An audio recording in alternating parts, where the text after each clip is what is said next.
सभी को नमस्कार। स्पेशल एजुकेशन यूट्यूब चैनल में सभी का हार्दिक स्वागत है। तब देख रहे हैं केंद्रीय कर्मचारियों का महंगाई भत्ता बेसिक सैलरी में मर्ज होगा या नहीं। सरकार ने किया स्पष्ट।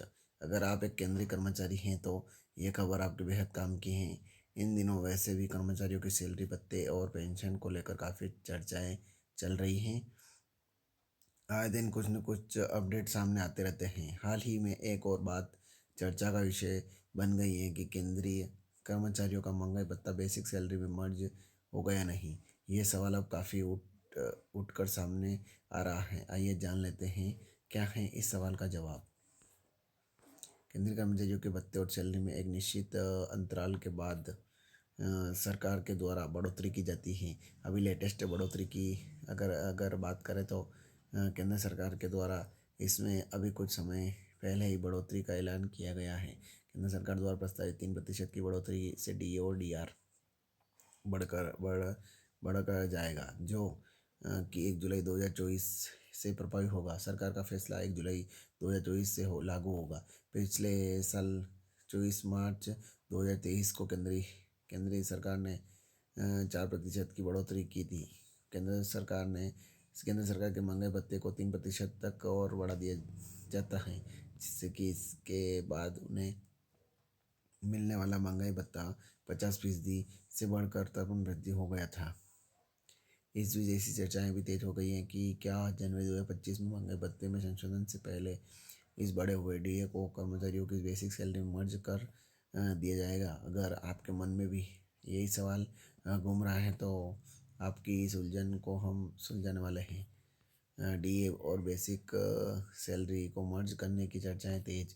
ये तो आप जानते ही होंगे कि केंद्र सरकार की ओर से केंद्रीय कर्मचारियों को बड़ी खुशखबरी देते हुए बीते दिनों डीए 50% से बढ़ाकर 53% कर दिया गया था और ये 1 जुलाई 2024 से प्रभावी है।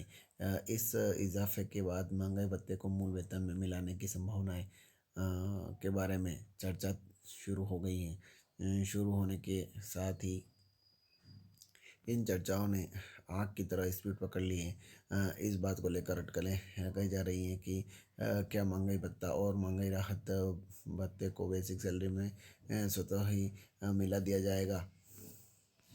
हाल ही में जारी एक रिपोर्ट के अनुसार इस मामले में सरकार ने अपना रुख बरकरार रखा और बरकरार रखा है। महंगाई भत्ते को मूल वेतन के साथ नहीं जोड़ा जाएगा, फिर चाहे ये 50% की लिमिट को पार क्यों न कर गया हो। संबंधित मामले पर एक सीनियर ऑफिशियल के हवाले से रिपोर्ट में कहा गया है कि 5वें वेतन आयोग के दौरान 50% से ज़्यादा होने पर महंगाई भत्ते को मूल वेतन में मर्ज करने की सिफारिश की गई थी, लेकिन इसके बाद इस मुद्दे को शामिल नहीं किया गया था।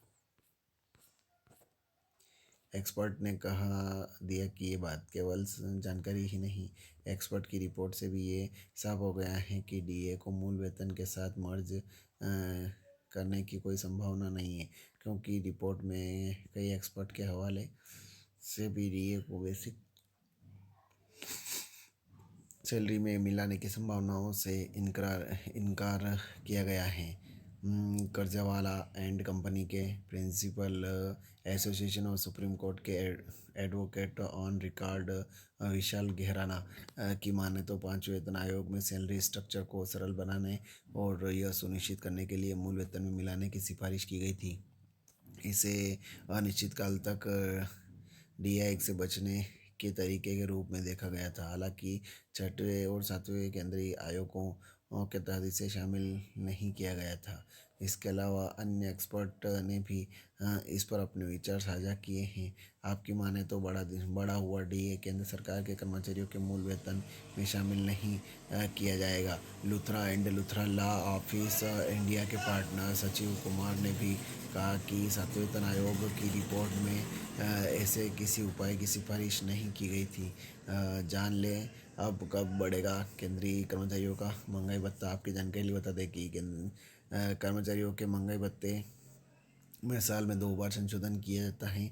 सरकार कर्मचारियों और पेंशनरों के लिए साल में 2 बार डी और डी आर में संशोधन करती है। आमतौर पर साल के मार्च और सितंबर अक्टूबर महीने में ये ऐलान किए जाते हैं, जो कि क्रमशः जनवरी और जुलाई से प्रभावी होते हैं। इससे केंद्रीय कर्मचारियों को अप्रैल और अक्टूबर का वेतन 2 या 3 महीने के एरियर के साथ मिलता है। अब डीए में अगली बढ़ोतरी के बारे में बात करें तो नया डीए 1 मार्च 2025 में होली के त्यौहार से पहले घोषित किया जा सकता है। उससे पहले सरकार की ओर से इसमें कोई बदलाव नहीं किया जाएगा। तो ये खबर थी। ज़्यादा से ज़्यादा शेयर करें, लाइक करें, कमेंट करें आपको खबर कैसी लगी। और आप मेरे चैनल पर नए हैं तो चैनल को सब्सक्राइब जरूर करें। जय हिंद, जय भारत।